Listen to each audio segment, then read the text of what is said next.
by saying that you have a very good staff, because I didn't know the rules, and I did send an email, and nobody answered me, so I went really hard. I even worked at my desk with a stopwatch to get my 3 minutes, so that's kind of where I'm at, okay? Yes, sir. Okay. I really can't talk about everything I need to try to protect Mr. Bush's $11 million investment, and he made that investment when it was a very large economic downturn. And I can't do that in 3 minutes, so I've got a handout for each of you ladies and gentlemen, and I've tried to address 3 of the 4 topics that I could address, and those are in red. The back 2 pages of this handout together from the company processing our LEED certification. And they have expressed their opinion of the impact of a C-star on our LEED application. A copy was also sent to the applicant and his counsel. And just, if you remember from my notes from the first meeting, that was a very large cash investment to have a LEED certification. And I do understand that there's been a traffic study done.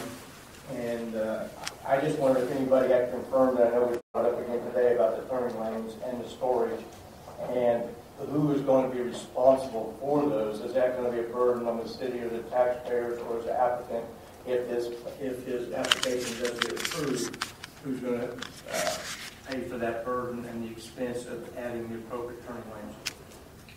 I've also addressed problems in there that I see for Overhead Bridge Road and the residents of Overhead Bridge Road. And I'd like everyone to remind everyone that KB Investment Holdings has a perpetual easement for the use of Thunder Road. Thunder Road is a private road. I'm also concerned about the financial costs of supporting groups and the businesses. For the town of Mooresville, the taxpayers will have to pay for any upgrades to the area, added police protection to support traffic movement, as well as crime possibilities that happen late at night in industrial areas. And any crime that takes place, of course, we all know is up to the individual property owner, and we're trying to avoid that in our area. Mr. Mayor and the council, our facility is used as a showcase for potential sponsors and businesses for business-to-business deals, as well as a meeting center for the Mooresville Economic Development Committee. Mr. Carney's already had one large meeting there, and there's another meeting that will be there next week. We open up our doors to anybody in the city, any of the surrounding communities, for businesses to try to promote stuff in the in the town of Mooresville. We have had such groups as Sirius Satellite done broadcasting there. We have MRO Bible studies there once a week. MRN Radio done broadcasting there. And we've also had a Green Initiatives meeting that took place here a year ago with 36 corporations, which 30 of those were Fortune 500 companies at our facility. I just wanted to let you know we're really proud of where we're at. We built a really nice facility, and we would ask you to let us keep it that way, because Kyle, when he bought it, thought it was industrial. Thank you, Mr. Wren. Questions for Mr. Wren from the board? Certainly give him the opportunity to answer your specific questions as you look over his that he's put out. Mr. Qualls.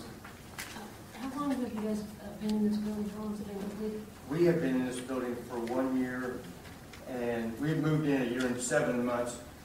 We got the certificate of occupation in July, I believe it was, of 2010. And your documentation here says that the LEED submittal has not been completed yet? No, it does not. It is a very lengthy process to get that done, and it takes a lot of cooperation from all the contractors that built the facility, and it is it's just a very difficult proceeding.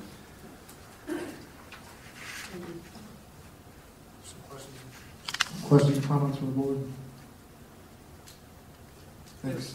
I just have one. In a race industry, would it be a different qualification for your building set up than just a basic service station putting in 3 or 4 tanks, or is all criteria the same no matter? Yeah, the criteria for LEED is all the same. If you look on the back page of the letter from Woodline Solutions, the GBIC is all about green, and they consider anywhere where there is fuel as brownfields. And those people have so noted in that letter that they would find it very difficult to get LEED certification when the GBIC does everything as Green Initiatives. Green Initiatives is looking for alternative fuels not standard fuels, and they consider any underground storage as brownfields.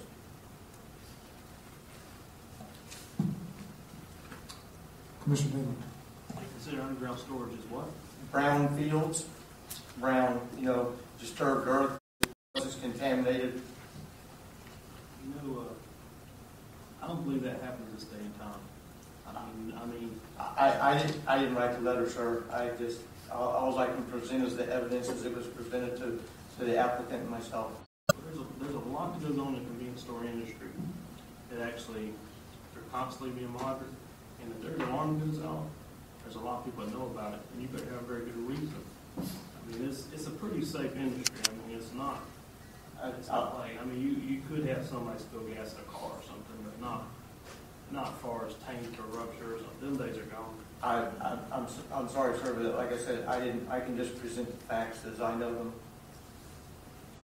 Let me, Yes, sir. if I may interject, I just have scanned the document from Woodbine Solutions, and please correct me if I mistake something, but as I'm reading it just real quickly, I don't know that it's necessarily saying that the installation will cause it. No, may.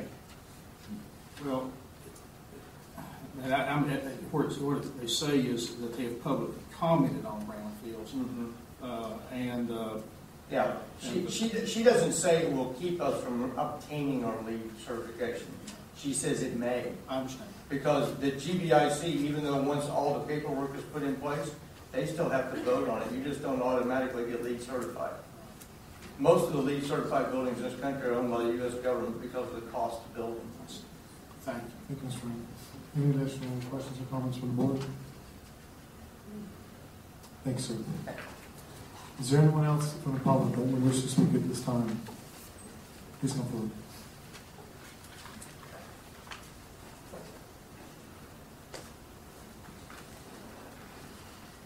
If you could please state your name and address. I'm Kurt Swanson, 189 Shoreline Loop, Morrisville. Mr. Swanson, if you could please place your left hand on the Bible and raise your right hand. Do you swear that the evidence you shall give to the board in this action shall be the truth, the whole truth, and nothing but the truth? So help you God. Thanks, sir. Speaker, I'm going to say that right now. As you can tell by my shirt, I'm from Cardinal Glass. I'm a shift manager. I was hoping to get to talk next, so I'm going to be quick on this because my shift is on right now. That means we're a 24/7 outfit. Most of you guys know that. When we first heard about this plan, we were pretty excited. Talked to our plant manager, Jim Stevens, our traffic manager, Jack Werner, very pumped about hearing this project come in, mostly because we get some scales. And probably the biggest thing that I'm going to tell you while we were excited, it's hard to explain to somebody that works 24/7 outfit what a meal at 2 o'clock in the morning means to you. A restaurant that close to our facility is big. It's about time, to be quite honest. There's a lot of industry out there. I don't think we're the only ones working that late at night. We are an outfit that cannot leave the plant, except for just one or two of us at a time. This was a pretty exciting thing for us. The biggest thing on the traffic side for us, when I talked with Jack Werner, he was pretty pumped about having the scales. I didn't hear you guys talk about those. I hope those are scales. That was very important for Cardinal when we heard that. I think right now we got to go to exit 42 to get away. We thought about putting our own scales in when we heard this was coming in. That was a solution to our problem right there also. So that's what I had to say. Thank you. Thank you, sir, for your testimony. Is there anyone else from the public that would wish to speak at this time? Please come forward.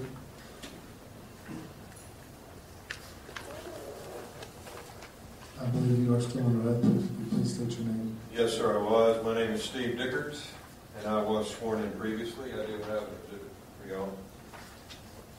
I'm the general manager at Aerodyne Wind Tunnel. We are the facility immediately adjacent to Kyle Busch Motorsports, and I am here to ask you to not approve this and to specifically speak on two of the four criteria specifically the public health and safety and the Harmony.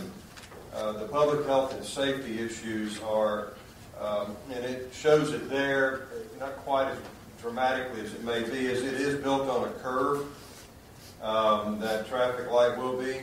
And Godspeed Lane is not shown on any of these plot plans, but Godspeed Lane enters directly to the north side of the KBM facility into Mazeppa Road, and that is our primary access in and out with all of our customers and their haulers. And that is within about 150 yards of the intersection in question. I believe that's too close. It is already a fast-paced Mazeppa Road right through there. I went out last week myself from the hours of 11 a.m. to 2 p.m., and during that time I counted 1,100 vehicles, and that's an average of 9 3/4 seconds per vehicle coming up through at, I'm sure, more than the posted 45 miles an hour. Traffic loads are even higher on shift changes, specifically from Carolina Beverage. To add another lane over on the overhead bridge road between the bridge and the intersection, I hope everybody here has approached Mazeppa over that bridge to know that it's really beyond me how someone could think that that would be safe. When you come up over that bridge right now, if there are 2 cars at that stop sign, they're in your face right now. To add a turn lane there, I don't know if, I'm not real confident that the DOT has a grasp on what to do there. Harmony issue. Harmony, by the way, is much more than a LEED certification from one neighbor to a LEED certification to another. Harmony is about the area in general. When Aerodyne located that facility there 9 years ago, that it was an industrial site. I understand the definition of the zoning for this. I understand that it allows for this type of permit to be applied for. It does not guarantee that it should be approved. I do not believe that putting a truck stop there is the right thing to do for Harmony in the area. You can call it a convenience store, you can LEED certify it, you can paint it pink. It's a truck stop. And it does not fit the harmony of an industrial area. There are 3 industrial facilities there and 1 major testing facility. I would ask that you not approve this based on that. Thank you, Mr. Decker.